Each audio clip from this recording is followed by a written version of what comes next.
کام کروں گا چاہے ساری دنیا میری مخالفت کرے. تو اس کا مطلب ہے ہم 15 سے 20% میں آ گئے. آپ سوچیں آپ کہاں پر ہیں. اگر میں اور آپ یہ سوچ کر نماز فجر قضا کر رہے ہیں چونکہ سب لوگ 8 بجے اٹھتے ہیں، میں بھی 8 بجے اٹھوں گا، تو ہم 60 سے 70% میں. جب سب لوگ پڑھیں گے تو آپ بھی پڑھ لیں گے. اس کی نشانی کیا ہے؟ جب آپ حج و عمرہ پہ جاتے ہیں، زیارات پہ جاتے ہیں، تو فجر کی پڑھنے لگتے ہیں. چونکہ سب پڑھ رہے ہوتے ہیں آپ بھی پڑھ لیتے ہیں، میں بھی پڑھ لیتا ہوں. مسئلہ یہ نہیں ہے کہ جب سب پڑھ رہے ہیں تو آپ نے پڑھا یا نہیں پڑھا. مسئلہ تو غیبت کے زمانے کا ہے جب سب نہیں پڑھ رہے ہیں. اب آپ پڑھیں گے یا نہیں پڑھیں گے؟ آپ بتائیں آپ کون سے حصے میں جانا چاہتے ہیں. اچھا اب ایک اور بات طے کر لیتے ہیں، وہ جو لشکر امام میں شامل ہوں گے وہ بیچ کے 70% ہوں گے یا وہ 15% اچھے والے ہوں گے؟ وہ بیچ والے نہیں ہو سکتے. کل میں نے آپ کی خدمت میں عرض کیا تھا، اگر ہم پاکستان کے کسی بھی بڑے شہر سے ایک ایک گھرانے سے ایک ایک بندہ بھی لیں تو امام کا ابتدائی لشکر اس سے چھوٹا ہے. امام کا ابتدائی لشکر اس سے چھوٹا تھا. اگر میں اور آپ 60-70% میں بننا چاہتے ہیں اس سے ظہور نہیں ہوگا.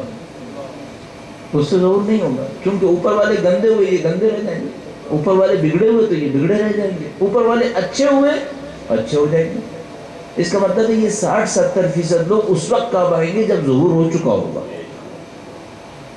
جب ظہور ہو جائے گا اوپر اچھے لوگ آ جائیں گے تو پھر یہ لوگ اچھے ہو جائیں گے. آپ کو اور مجھے وہاں نہیں ہونا چاہیے. آپ کو اور ہمیں اس 15 سے 20% میں ہونا چاہیے. اگر اس میں ہوئے تو ہم امام کے ظہور کے لیے زمینہ فراہم کر دیں گے. اچھا اس میں ہونے کے لیے کیا کرنا ہوگا؟ اس میں ہونے کے لیے آپ کو صرف ایک منطق دیکھنی ہوگی. آپ کے ذہن میں ایک لاجک ہونی چاہیے. اگر آپ اس لاجک پر عمل کر گئے تو آپ 15 سے 20% اچھے والوں میں ہیں. اگر اس پہ عمل نہیں کیا تو پھر 60 سے 70% بیچ والوں کے اندر قرار پائیں گے. بیچ والوں سے ظہور نہیں ہوگا. یہ میں نے ابھی آپ کی خدمت میں عرض کیا. اس 15 سے 20% والوں کی لاجک کیا ہے؟ ایک دو جملے میں آپ کی خدمت میں عرض کرتا ہوں. درود بھیجیں محمد و آل محمد.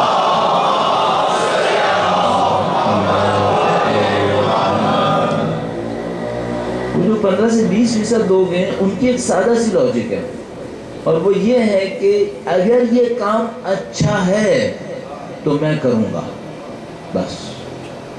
باقی کریں یا نہ کریں بس. اگر یہ کام صحیح ہے، اچھا ہے، کرنے کا ہے، میں کروں گا. کیا قیمت ادا کرو گے؟ ہاں قیمت بھی ادا کروں گا. کیوں 70% نہیں کر رہے، 20% مخالف ہیں تو وہ تو باہر مخالفت تو کریں گے نا. اگر ہم میں اتنی جرأت ہے کہ اپنے اچھے کاموں کی قیمت ادا کرنے کو تیار ہو جائیں، اور اس کی قیمت ظاہر پیسے سے نہیں ہوتی، کبھی سوشل پریشر ہوتا ہے، کبھی جسم کے اوپر سختی ڈالنی پڑتی ہے، یہ سب اس میں شامل ہوتا ہے. مثلا فرض فرمائیے آپ کی نوکری جاب صبح 8 بجے شروع ہوتی ہے. جو نماز نہیں پڑھ رہا ہے وہ سکون سے 7 بجے کھڑا ہوگا، تیاری کرے گا، 8 بجے گھر سے نکل جائے گا، مثال کے طور پر 9 ساڑھے 9 بجے 10 بجے جب مرضی آئے گی جاب پہ پہنچ جائے گا. اچھا اگر آپ کو نماز پڑھنی ہے تو کیا کرنا ہے؟ آپ کو تو پھر نماز فجر کے وقت اٹھنا ہے. اب آپ کی نیند ٹوٹ گئی.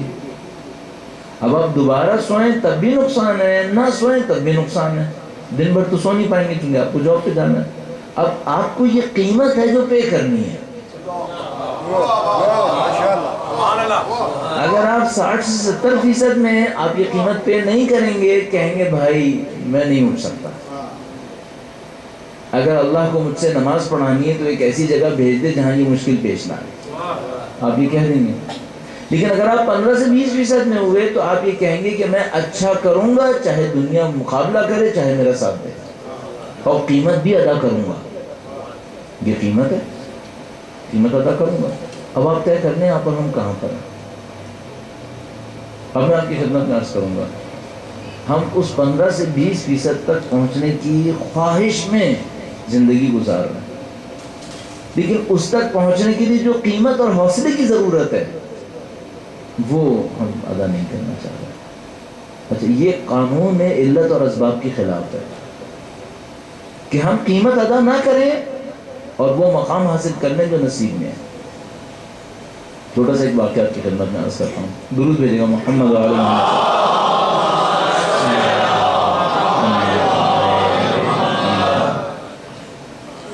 اس بات کو ذہن میں رکھیے گا، جو جہاں کہیں ہے ایک قدم ہے، اس کو ذہن میں رکھیے گا. ایک بہت اعلیٰ پائے کے استاد تھے علم اخلاق کے. جب وہ درس دیا کرتے تھے، درس اخلاق، ہم ایک بازار ہے بہت پرانا تاریخی بازار، اور اسی پرانی ہیئت کے اوپر باقی ہے، شکل کے اوپر باقی ہے، جو سینکڑوں سال سے اس صورت میں ہے. اچھا، شاید وہ دنیا کا واحد بازار ہوگا، شاید دنیا کا واحد بازار ہے جس کے دکانداروں نے ہمیشہ خمس دیا ہے. جب تک مجھے قوم کی تاریخ پتہ ہے، انہوں نے اہل بیت کا مذہب اختیار کرنے کے بعد سے ہمیشہ خمس دیا ہے. شاید واحد بازار ہے دنیا کا. اس زمانے سے دے رہے ہیں جس زمانے میں لوگوں میں سینس ہی نہیں تھی کہ یہ ایک فریضہ ہے، کئی سو سال سے. اور اس بازار میں دستور تھا کہ جو بوڑھے بوڑھے لوگ دکانوں میں بیٹھتے تھے، جوانوں کو وہ مسند پہ نہیں بیٹھنے دیتے تھے. اور جب تک کوئی جوان کسی ریگولر عالم کے سرپرستی میں سود کے اور ملاوٹ کے احکام کو سیکھ نہیں لیتا تھا، اس کو مسند پہ نہیں آنے دیتے تھے. کہتے تھے یہ پھر پیسے میں کہیں نہ کہیں سود لے آئے گا، یہ ملاوٹ کر دے گا، تو احکام کے بغیر نہیں آنے دیتے تھے. یہ بازار بہت مشہور بازار ہے، بہت پاکیزہ لوگ تھے یہاں. آیت اللہ احمدی میان جی ان عالم کا نام تھا. اسی بازار کے ساتھ ایک چھوٹی سی مسجد تھی جہاں درس دیتے تھے. اس بازار میں ماہ رمضان میں ظہر کی نماز کے بعد درس ہوا کرتا تھا. اس درس کے اندر، یعنی یوں سمجھ لیجیے، بعض اوقات اس درس کے اندر 2 یا 3 مرجع تقلید بیٹھے ہوتے تھے. ایسا بھی ہوتا تھا. مرجع تقلید، مجتہد کی بات نہیں کر رہا ہوں، مرجع تقلید آ کر ان کی درس میں بیٹھ جایا کرتے تھے. بہت عجیب تھا. ایک دفعہ ہمارے مدرسے تشریف لائے. اچھا کوئی دن تھا، ذہن سے میں نکل رہا ہے کہ کیا تاریخ وغیرہ تھی. تشریف لائے، انہوں نے ایک درس اخلاق دیا. اس درس اخلاق میں بہت نفیس خوبصورت باتیں ہوئیں. بیچ بیچ میں انہوں نے یہ واقعہ سنایا. کہنے لگے کہ ایک دفعہ میرے پاس ایک شاگرد آیا. اچھا، یہ لوگ جو اس طرح کے اساتذہ تھے علم اخلاق کے، ان کے باقاعدہ شاگرد تھے علم اخلاق کے اندر، جن کی یہ لوگ تربیت کیا کرتے تھے. اور ان کا ایک عجیب و غریب تربیتی نظام تھا. اس تربیتی نظام میں مکالمہ نہیں کرتے تھے. معمولاً یہ لوگ مکالمہ نہیں کرتے تھے، گفتگو نہیں کرتے تھے، کسی اور طرح سے سکھاتے تھے، بہت عجیب طریقے سے. تو وہ کہنے لگے کہ میرے پاس ایک شاگرد آیا اور اس نے یہ کہا کہ استاد میں بہت سختی میں ہوں، اور میں ایک مصیبت سے نکلتا ہوں دوسری مصیبت میں پھنس جاتا ہوں. کبھی میں قرض میں پھنس جاتا ہوں، کبھی میرے اہل خانہ بیمار ہو جاتے ہیں، کبھی میری طبیعت خراب ہو جاتی ہے، کبھی بچوں کو کوئی چوٹ لگ جاتی ہے. سمجھ میں نہیں آ رہا ہو کیا رہا ہے، اور میری ساری کنسنٹریشن خراب ہو رہی ہے. جو پڑھائی پہ توجہ دینا چاہتا ہوں وہ نہیں ہو پاتی ہے. میری زندگی کیوں ہے ایسی؟ تو استاد نے فرمایا کہ میں جانتا تھا کہ یہ اہل گناہ نہیں ہے، کہ مثلا بعض گناہوں کے نتیجے میں اس طرح کی مشکلات کھڑی ہو جاتی ہیں. فرمایا میں جانتا تھا کہ یہ اہل گناہ نہیں ہے.